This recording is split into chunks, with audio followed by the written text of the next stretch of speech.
Mesdames, Messieurs, bonsoir et bienvenue à cette grande édition d'information sur la télévision La Bari, les titres de ce journal. Le processus de renouvellement des membres du bureau de l'Assemblée nationale est lancé depuis hier. La désignation des vice-présidents au titre de l'ARN et de l'Umana connaît un blocage.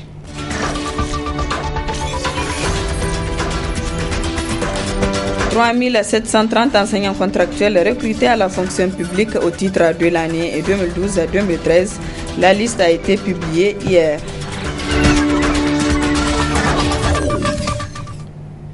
Mesdames, Messieurs, une fois de plus, bonsoir. Publication hier de la liste des enseignants recrutés à la fonction publique au titre de l'année 2012-2013. 3730 enseignants contractuels accèdent à la fonction publique. Le compte-rendu de Asman China et Ibrahim Abdou. L'ambiance était festive ce vendredi dans l'enceinte du ministère de la fonction publique suite à la publication de la liste des enseignants recrutés à la fonction publique. Les enseignants contractuels ont pris d'assaut les tableaux d'affichage pour vérifier leur nom. Pour certains, c'est la joie, le compte est bon. Leur nom figure sur la liste. On est venu et Dieu merci, vraiment nous avons retrouvé nos noms. Vraiment je suis aujourd'hui très fier parce qu'aujourd'hui ça me fait 15 ans que j'ai la craie en main. Mais grâce à Dieu, cette fois-ci vraiment la chance m'a souri. Il faut toujours garder le courage parce qu'un homme ou bien toute personne ne doit pas se désespérer dans la vie. Parce que la vie est une continuité quoi. Il faut toujours espérer. Ceux qui n'ont pas eu la chance vraiment d'être sélectionnés, c'est d'attendre dans un petit bout de temps, il y aura un lancement d'un autre concours. Ils vont déposer leur chance et Inch'Allah, la chance va leur sourire. J'ai 16 ans de carrière, mais c'est aujourd'hui que Dieu a fait que mon nom apparaît sur la liste. Pour d'autres, c'est la désolation et la surprise. Très malheureusement, ça n'a pas marché. Moi, je peux dire qu'il y a un mot qui dépasse même le critère, je leur aime. Ça fait longtemps, c'est ma 10e année maintenant. C'est de ma 10e année. Et c'est la 4e fois maintenant qu'on me présélectionne. Et jusque-là, RAS. 2014, c'est ma 4e fois comme ça, comme échoue. En tout cas, je ne peux rien dire pour le moment parce que je ne peux rien justifier. Pour la 4e fois, mon nom apparaît à la présélection, à la sélection, il n'y a rien. 10 ans de contrat jusqu'à présent. Il y a ceux qui n'ont même pas 4 ans à leur nom. Je suis découragé. Pour la 4e fois, on prépare les dossiers, on paye les frais d'inscription. Il n'y a rien. Ils sont au total 3730 enseignants contractuels à être recrutés à la fonction publique au titre de l'année 2012-2013. La coordination nationale des contractuels de l'éducation se réjouit, mais émet des réserves quant au respect des critères de recrutement. Il faut le dire, ça fait longtemps que nous n'avons pas connu, en tout cas, connu ce nombre dans le cadre du recrutement. En dehors du recrutement de 2009 où il y a eu à peu près 4000 ou quelques qui ont été recrutés, c'est la première fois que 3700 enseignants, en tout cas d'emblée, entrent à la fonction publique. Alors, nous l'avions demandé parce que pour nous, il fallait rattraper le temps perdu. Le temps, puisque nous sommes en 2014, on vient juste d'évacuer le recrutement de 2011, en tout cas qui auront leur premier salaire à la fin de ce mois. Et voilà qu'aujourd'hui, 2012-2013 viennent d'être publiés. Nous ne pouvons que nous en réjouir. Cela ne veut pas dire que nous sommes du tout satisfaits du travail qui a été fait, puisque vous venez de constater que la liste a été publiée hier, 17 avril 2014, aux environs de 22 heures, alors que la liste a été signée le 14 avril. Donc nous aimerions bien comprendre, en tout cas de la part du ministère de la fonction publique, ce qui a fait que la liste n'a pas été publiée à la date où cela a été signé. Deuxième chose qu'il faut relever, c'est que les conditions dans lesquelles les agents du travail, ou j'allais dire la commission, a eu à travailler, parce que le ministre a appelé pour dire qu'il a pris des engagements pour finir avec ce recrutement. Il fallait que ça se passe. Donc il a en tout cas il a mis la pression sur la commission afin que cette liste-là puisse sortir. Pour nous, aujourd'hui, après la publication de la liste, nous sommes sur le travail pour voir est-ce que c'est conforme à ce que la commission s'est donné comme objectif, est-ce que ce sont les anciens qui sont passés ou comment les choses se sont passées. En tout cas, nous sommes en train de faire les vérifications et au moment opportun, nous allons dire ou constater des irrégularités dans ce document-là. Mais pour l'instant, j'avoue que nous venons juste d'être en possession du document et nous sommes en train de faire le travail tel que ça a toujours été fait pour voir si c'est conforme aux dispositions qui ont été prises dans le cadre du recrutement sans concours à la fonction publique. Sur les 4230 enseignants qui devaient être recrutés, seuls 3730 ont vu leur nom sur la fiche. Ce qui amène la CNCE à s'interroger sur les sorts des 500 autres qui n'ont pas été recrutés. Mouvement d'humeur à ce vendredi des élèves du lycée franco-arabe de Niamey. Les élèves ont boycotté le cours pour manifester leur mécontentement aux autorités qui tardent à régler leurs revendications. La manifestation de ce matin a dégénéré. Les forces de l'ordre ont utilisé le gaz lacrymogène pour disperser les élèves. Le reportage de Youssouf Omar et Aboubakar Souley. Ils sont plus de 30 élèves du complexe d'enseignement général CEG5 à être évacués d'urgence après avoir reniflé du gaz lacrymogène lancé par les forces de l'ordre suite à un mouvement des élèves du lycée franco-arabe LFA. C'est bon. Merci. Pourtant, ce n'était pas les élèves du CG5 qui ont provoqué le mouvement d'humeur.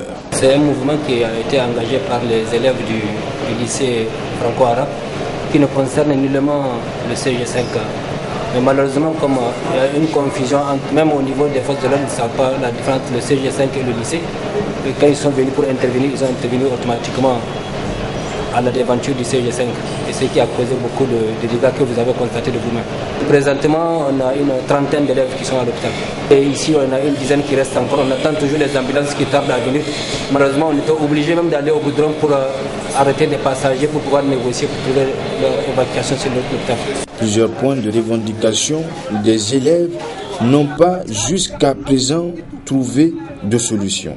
Et ce qui a conduit les élèves du LFA à manifester leur mécontentement aux autorités en charge de l'éducation. Depuis un long moment, et on a rédigé une plateforme revendicative sur laquelle on a rédigé les problèmes qui végètent dans notre école. Et suite à cela, il y a 2 mois de cela. Et si nous avons constaté, rien n'a été signalé. Je m'en vais à amener quelques points qui règnent dans la plateforme revendicative. Si nous prenons l'exemple des tables bancs fracassées, nous avons besoin de l'habillement des tables bancs, et aussi il y a aussi la dotation des professeurs en quantité et en qualité. Et aussi il y a les latrines. Il y a bel et bien des écoles et lycées cassés et Colombie autres là. Ils ont les tables bancs là. Seule notre école, lycée franco-arabe, qui n'a manqué de ces tables bancs.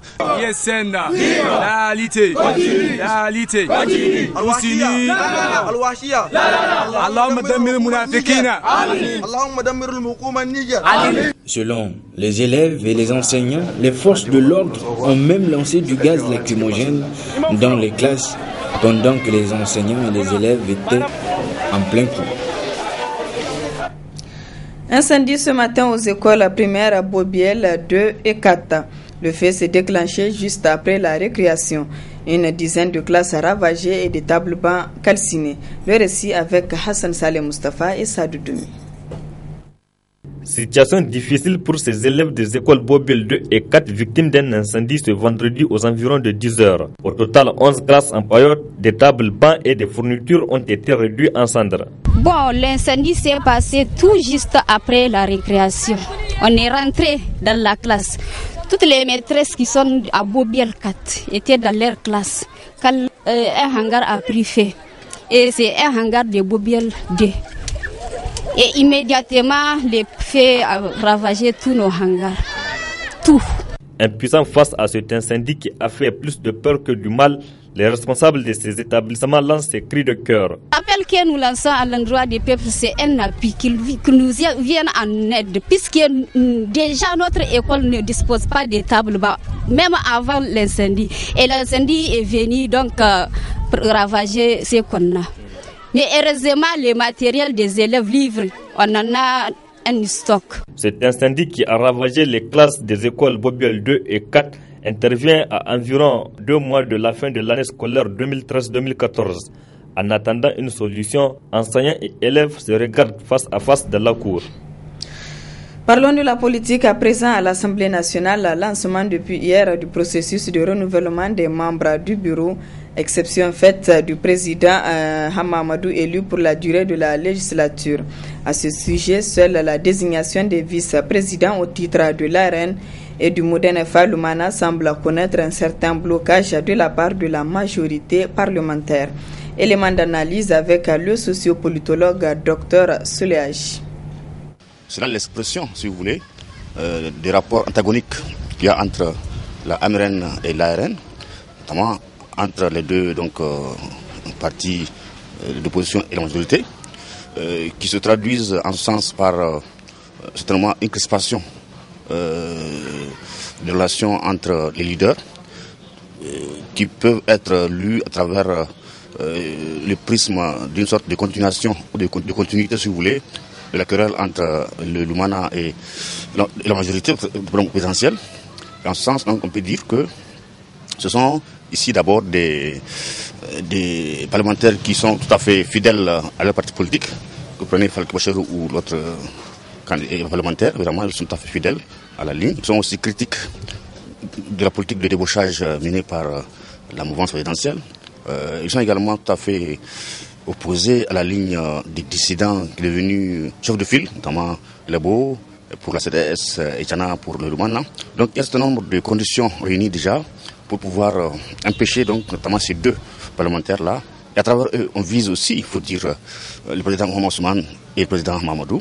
Donc c'est vraiment un cocktail assez explosif, si vous voulez, qui ferait que il y a très peu de chances pour que ces candidats soient tout à fait réélus encore. Alors que l'opposition parlementaire apporte ses voix à l'élection des membres du bureau politique issus de la mouvance au pouvoir, on constate un blocage de la mouvance présidentielle à ce qui concerne les candidats de l'opposition parlementaire. Faut-il en rire ou s'en offusquer? C'est vrai que c'est ça qui est étonnant. C'est-à-dire que pendant que l'opposition politique joue le jeu donc démocratique, là c'est dans tout le Parlement du monde, dès qu'il y a un candidat qui est présenté par un parti politique, selon les règles, un parti politique, y compris l'opposition ou la majorité, va voter pour ce candidat-là. Parce que ce n'est pas un titre personné, c'est le parti, c'est le quota, donc on respecte, donc c'est la loi qu'on respecte. Dans ce cas de figure, bien entendu, on est surpris, c'est vrai, voire offusqué de voir que ceux qui sont censés donner l'exemple, c'est-à-dire faire appliquer les lois de règlement, sont eux-mêmes qui deviennent un peu rebelles à l'application donc de ces lois de règlement. Et je pense que ce serait assez grave de continuer, de persister dans cette voie-là. Il faut que la sagesse prévale pour qu'ils revoient leur posture, même si c'est vrai, il y a des différents politiques ou politiciens entre les hommes politiques, mais cela ne va pas entacher ou entraver la marche du Parlement nigérien. Je pense qu'il faut que le Parlement nigérien fonctionne, nonobstant les querelles, les années qu'il y a entre les hommes politiques. Où peut résider la solution? La solution, tantôt je le suggérais, c'est en cas de blocage effectif de chercher l'arbitrage de la Cour constitutionnelle. Il va pouvoir lire et relire, si vous voulez, le texte. Donc voilà comment cela doit se passer. Et éventuellement aussi, de trouver une commission paritaire où les deux bords vont pouvoir s'asseoir et réfléchir sur les sorties, sur les moyens pour sortir de la crise. Et je crois que nous sommes assez mûrs, assez matures pour pouvoir comprendre que plus ça dure, plus ça va créer une sorte de situation critique dans le pays. Ça va mener à envenimer les rapports entre, pas seulement parlementaires, mais même entre les militants dans la base, donc au niveau donc des villes, du village. On va voir que il n'y a pas une prise en compte réelle en fait des besoins, des réalités, des aspirations des citoyens nigériens, mais que ce sont des querelles politiciennes qui toujours dominent, si vous voulez, donc les préoccupations des hommes politiques. Donc il y a vraiment nécessité de trouver au plus vite un compromis. L'organisation des femmes Moudénefa Lumana de la région de Niamey a rendu public cet après-midi une déclaration.